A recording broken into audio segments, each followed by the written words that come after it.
பேதாசுதன் பரிஸ்டாவின் பெயராலே ஆமேன். மரியே வாழ்க. என்ற வார்த்தை கடவுளால் இயலாதது ஒன்றுமில்லை. With God nothing shall be impossible. லூக்கா நற்செய்தி அதிகாரம் 1 வசனம் 37.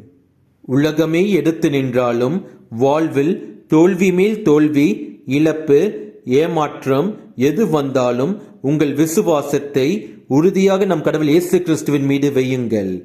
உலகமே முடியாது என்று சொன்னதை நம் கடவுள் இயேசு கிறிஸ்து உங்களுக்காக செய்து முடிப்பார். அந்த காரியம் நிகழும்போது எல்லோருடைய கண்களுக்கும் அது வியப்பாகவும் அதிசயமாகவும் தோன்றும். கடவுள் இயேசு கிறிஸ்துவை ஏற்காத புற இனத்தார் முன்பு உங்கள் நீதியை நம் கடவுள் இயேசு கிறிஸ்து நிலைநாட்டுவார். அழுகையும் கண்ணீரும் நிறைந்த உங்கள் வாழ்க்கை மகிழ்ச்சியாக, அற்புதமாக, அதிசயமாக மாறும். நாம் நம்முடைய வாழ்வில் நம்முடைய மரியணையைப் போல உறுதியான விசுவாசத்துடன் வாழ அருள் வேண்டி ஜெபிப்போம். இயேசுவுக்கே புகழ். மரியே வாழ்க. ஆமேன்.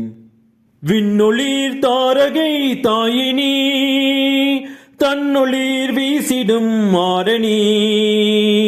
விண்ணொளிர் தாரகை தாயினி, தன்னொளிர் வீசிடும் மாரணி. பாவமேதுமில்லா சீலி பாவிகளில் செல்வராணி, பாதுகாத்து ஆளுவாயினி. வனோகராணி வையகராணி, மண்மீதிலே புனித மாதுனி.